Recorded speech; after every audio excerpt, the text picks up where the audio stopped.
போட்டீங்க. சரி, இதே மாதிரி நம்ம போட்டீங்களா? அவங்க பேர் என்னங்க? அவங்க பேர் என்னங்க? அன்பரசி. போட்டீங்களா? இப்போ 12 ராசி போட்டீங்களா? ஒரு வெத்தலையில 12 மாறிட்டீங்க, கரெக்டா? இந்த இடத்துல இப்படி ஆழம் பிரிச்சுட்டு ஏதாவது ஒரு இடத்துல ஓட்ட வரும்ல, அவங்க வெத்தலை எடுத்து கொடுப்பாங்க. அந்த வெத்தலையில ஓட்ட வருமா? அந்த ஓட்டை அது எந்த ராசியில போய் அந்த ஓட்டை நிற்கிதோ அந்த ராசி தான் ஒரு பிரச்சனை, கரெக்டுங்களா? அது அவங்களுடைய லக்கணத்துக்கு அது எத்தனாவது ராசியோ அந்த ராசி தான் அவங்களுடைய மறைமுகமான பிரச்சனை போனா அங்கதான் அடங்கியிருக்கு. என்னங்கம்மா? அங்கதான் அடங்கியிருக்கு. அப்போ இதுல தொடுகுறி சாஸ்திரம்னு சொல்லி ஒரு வெத்தலையில இந்த பேனாவை எழுதுனா வெத்தலை கிழிஞ்சிடும். ஸ்கெட்ச் பேனா வச்சுக்கங்க, பச்சைக்கு ரோஸோ அது வேற ஏதாவது வச்சுக்கங்க. அதுக்கு பேர் தொடுகுறி சாஸ்திரம்னு மேசரசில் இதே மாதிரி போட்டு வெத்தலையை கிழக்கு முகமா வச்சிருங்க. அந்த அம்மாட்ட ஸ்கெட்சை கொடுத்துருங்க. அம்மா இதுல ஒரு தொடுகுறி சாஸ்திரம், இதுல என்ன இடத்துல தொடுமான்னு சொல்லுங்க. அந்த அம்மா ஏதோ ஒரு பாவகத்தை போய் அந்த ஸ்கெட்ச் வைப்பாங்க. அந்த பாவகத்தை பிரச்சனைங்கிறத பலன் சொல்லுங்க, கரெக்டா? புரியுதுங்களாமா? புரியுதா? ஒரே ஒரு வெத்தலையில 12 ராசி அடக்கிட்டீங்களா? அப்ப 12 பாவகம் அதுல இருக்குது. இதுக்கு தாம்பூல பிரசனம்னு நீங்க பேர் வச்சுக்கலாம். தாம்பூல பிரசனம் நிறைய இருக்குது. சாட்டா ஒரு வெத்தலை ஒரு கிராமத்துல ஒரு பொட்டி கடையில 2 வெத்தலை வாங்கிட்டு வருவாங்க. இதை வச்சு நீங்க எப்படி தாம்பூல பிரசனம் பார்ப்பீங்க? இப்படி போடுங்க. இப்படி போட்டு அந்த அம்மா 6ஆம் பாவத்துல வந்து ஸ்கெட்ச வச்சதுன்னா நோயை பத்தி கேள்வி, 7ஆம் பாவத்துல வச்சா திருமண பாக்கிய பத்தி, 9ஆம் பாவத்துல வச்சா அப்பாவை பத்தி, 10ஆம் பாவத்துல வச்சா தொழிலை பத்தி. இப்படி இதுக்கு பேரு தொடுகுறி சாஸ்திரம்னு இதுக்கு ஒரு பிரசனம் வச்சது. இன்னையிலிருந்து உங்களுக்கு தொடுகுறி சாஸ்திரம், தாம்பூலத்துல தொடுகுறி சாஸ்திரம் இது போதுமல்ல? அது பேரே தொடுகுறி தானே. என்னங்கம்மா?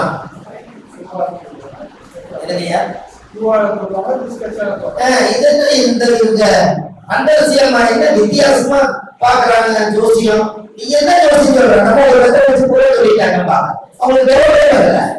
அவங்களுக்கு புரியுதா? உங்களை நீங்க பலப்படுத்துறதுக்கு ஜோசியம் ஜோசியராக பாக்குறாங்க, வித்தியாசமா பார்க்கணும். நான் 1008 சோழி வச்சு பிரசனம் பார்ப்பேன். 1008 பிரசனம் வைக்கிறாங்க, 1008 படிச்சிருப்பாரு. அதனாலதான் 1008 வைக்கிறாரு. நீங்க சோழி வாங்கி நிறைய ஒட்டி வச்சுக்கங்க. பிரசனம் கூட இருக்குது. உங்களுக்கு என்ன பிரச்சனை? புரிஞ்ச உங்களுக்கு 1008க்கு அவருக்கு பிரச்சனை இல்லை. 1008 நீங்க வருவாங்க. நான் 108 தான் இது வரைக்கும் பார்த்துருக்கிறேன். பார்க்கறேன். 1008 ஜெயிச்சு பண்ணேன். 1.5 கிலோ சோழி வாங்கி கொட்டி வச்சு பூஜை போடுவேன். எல்லாத்துலையும் ஒன்னொன்று அங்கே கொடுத்துருங்க. 10 பேர் வந்தது என்ன பண்ணீங்க? 100 ரூபாய் பிரிச்சிங்கன்னா என்ன ஆகும்? 108 பிரிச்ச 10 பேருக்கு போயிருமா? அதனால 1008 நாங்கள் வச்சு 1008 படிச்சு பிரசனம் பார்த்துட்டு நீங்க சொல்லுங்க, கண்டுக்கலாமா? ஒரு தொழிலை வந்து பலமா காமிங்க, தொழிலை பெருசா காமிங்க, மக்களுக்கு பலமான வார்த்தையை சொல்லுங்க. அப்ப அந்த வெத்தலை பிரசனத்துல அந்த நீங்க எந்த தொழுவலி தொடராங்களோ அவங்களுக்கு அதிலேயே நீங்க வந்து இன்னும் சொல்ல போனா இந்த வெத்தலையில இந்த ஸ்கெட்ச் போடுறாங்க இல்லைங்களா, அதுக்கு நான் இன்னொரு ஐடியா சொல்றேன், அதை அப்படியே வச்சுக்கோங்க. அந்த அம்மா வெத்தலை வச்சு மேசரசு போட்டு வச்சுக்கோங்க. லக்கணம் கண்டுபிடிக்கணும்னா அந்த அம்மாவுக்கு ஃபர்ஸ்ட் 12 பழகப்பாசி எடுத்து போடுங்க. மேல தெரியுமில்ல, அதாவது கணக்கு ஒரு 6ஆம் நம்பர் விழுந்துச்சுன்னா கண்ணி லக்கணம் போட்டு வச்சுக்கோங்க. அந்த அம்மாவோட தொலைச்சவங்க பிரச்சனை அதுதான். அப்ப கண்ணி லக்கணத்துக்கு எதுவோ அதுதான் பிரச்சனை. இப்ப உங்களுக்கு புரியுதா? நீங்க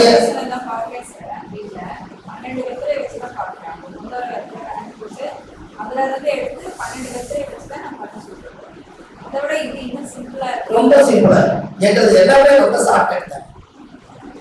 ஏன்னா சீக்கிரமா ஒரு விஷயத்தை கத்துக்கணும், சீக்கிரமா ஒரு விஷயத்துல இருந்து பலன் எடுத்தோம். அப்ப இதை வச்சு நீங்க 12 பலகரப்பாசி இப்படி போடும் போது என்ன லக்கணம் இருக்குதோ அந்த லக்கணத்தை தூக்கி அவங்க ராசி கட்டம் போட்டு வச்சுக்கணும். இந்த வெத்தலை வச்சுக்க ராசி கட்டம் போட்டு லக்கணத்தை வச்சுக்கணும். அந்த மாதிரி எந்த பாவம் வருதோ அந்த பாவத்தை இன்னொரு மைனஸ் வச்சு இந்த லக்னத்துக்கு இத்தனை பாவம் அடிபட்டுருக்குது, இதுக்குண்டான கோயில் போயிட்டு வந்தா இதுக்குண்டான பிரச்சனை சொல்லுங்க, இதுக்குண்டான வேலையில முடிச்சு. அப்ப வித்தியாசமா பாக்குறாங்க அப்படின்னு நான் எதிர்பார்க்கிறேன். தீப பிரசன்னம் அப்படின்னு தெரியுமா உங்களுக்கு?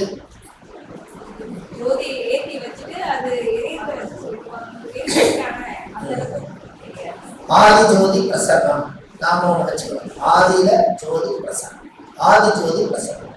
அப்போ ஒரு பிரசன்னம் வந்து ஒரு விளக்கை வந்து காத்து இல்லாத இடத்துல வச்சு அந்த விளக்கவே நீங்க பார்த்துட்டு இருந்தீங்கன்னா அந்த விளக்கு நல்லா எரிஞ்சிருக்கிற விளக்கு நீங்க என்னென்ன சொல்றீங்களோ அதை கேட்டுட்டு ஆடும். புரியுதுங்களா? சொன்னதுக்கெல்லாம் வலது பக்கம் ஆடும். நல்லது. இடது பக்கம் ஆடுச்சுன்னா நீ அந்த வழியில போகாதீங்கன்னு அர்த்தம். அதுக்கு பேரு தீப பிரசன்னம். ஒரு விளக்க பத்த வச்சுட்டு ஒரு சைடே ஆடிட்டே இருந்துச்சுன்னா அவங்க சொல்லும் போது வலது பக்கம் ஆடிட்டே இருந்தா அவங்க சொல்றதே நடக்க போது அந்த ஆத்மா சூரியன் சொல்றாரு. பூராவே சொன்னதுக்கெல்லாம் இடது பக்கமே 4 முறை ஆடிட்டே இருந்ததுன்னா இந்த சகலம் தெரியலைங்க, போய் 48 நாள் கழிச்சு வாங்கன்னு சொல்லணும். சரியா? எப்படி? அப்ப இப்படி எல்லாம் ஜோசியத்துல சொல்லலாம் அப்படிதானுமா? என்னங்கம்மா? நிறைய விஷயங்கள். சோழி பிரசன்னம், தாம்பூல பிரசன்னம், அஷ்டமங்கல பிரசன்னம், சொர்ண பிரசன்னம். சொர்ண பிரசன்னம் என்ன? சொர்ணம்னா தங்கம். அந்த தங்கத்தை நீங்க எப்படி இது பண்ணீங்க?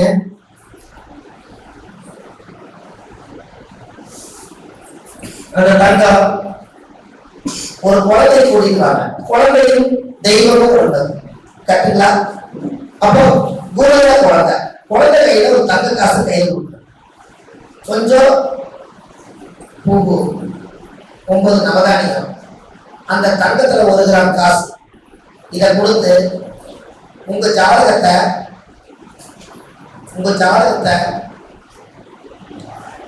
3 முறை அந்த ராசி கட்டத்தை சுத்தி வச்சிருந்த அந்த குழந்தைய, அந்த சோரணம் பூவு எல்லாம் சேர்ந்து அந்த குழந்தை எந்த ராசி கட்டத்தை கொண்டு போய் வைக்கிதோ அதுதான் லக்கணம்.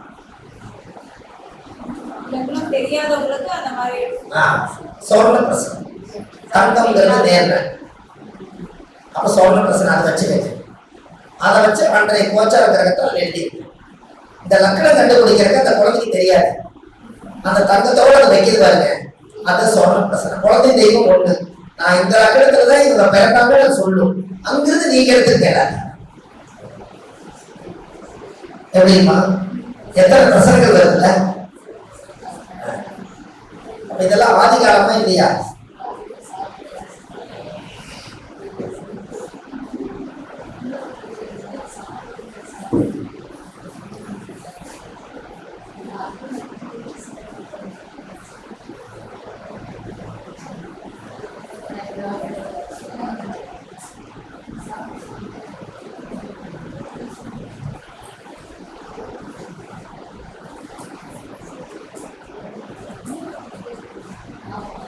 நேரம் போல தெரியல நினைக்கிறேன்.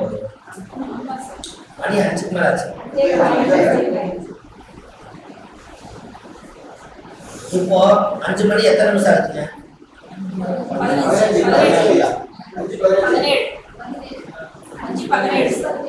5 மணி 17 நிமிஷம்.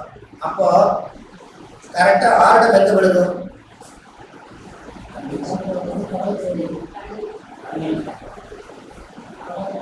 நேசத்துக்கு 1 கடகத்துல விழுகும். கரெக்டுங்களா? 17க்கு போது எங்க விழுகும்? கடகம் விழுகும். 17 எங்க விழுகும்? 15 வரைக்கும் தானே. 15 வரைக்கும் மிதுனம், 15ல இருந்து 20 வரைக்கும் கடகம்.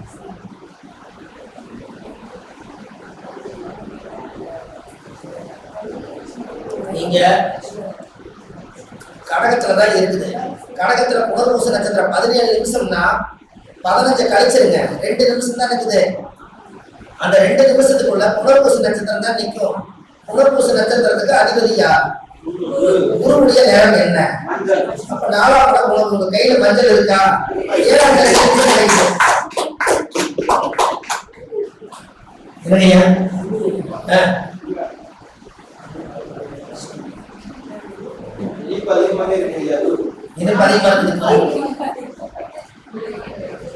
எனக்கு அம்மா சரியா? அப்ப எல்லாம் பார்க்கறது, கேட்கறது, ரசிக்கிறது, ருசிக்கிறது எல்லாமே ருசிமா. அப்ப நான் வேலையே இருந்தாங்க போது நம்ம இதை தெளிவா செய்யப்படுங்க. கேட்டுங்களா ஐயா? அந்தி சாயி பொழுதுல இந்த நேரத்துல நம்மளுக்கு வந்து ஒரு அருமையான ஒரு டீ கிடைக்குது. அந்த டீ வந்து ஒரு பெரிய விஷயம்.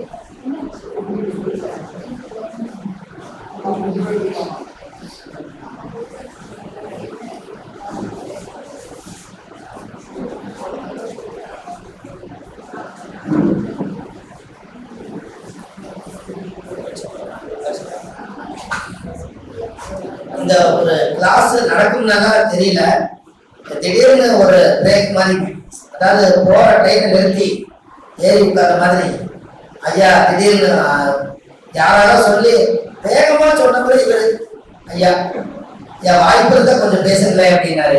அப்படியே கொள்ளமா ஆரம்பிச்ச ஒரு 1/2 நேரம் கிளாஸே ஆயிடுச்சு. எனக்கு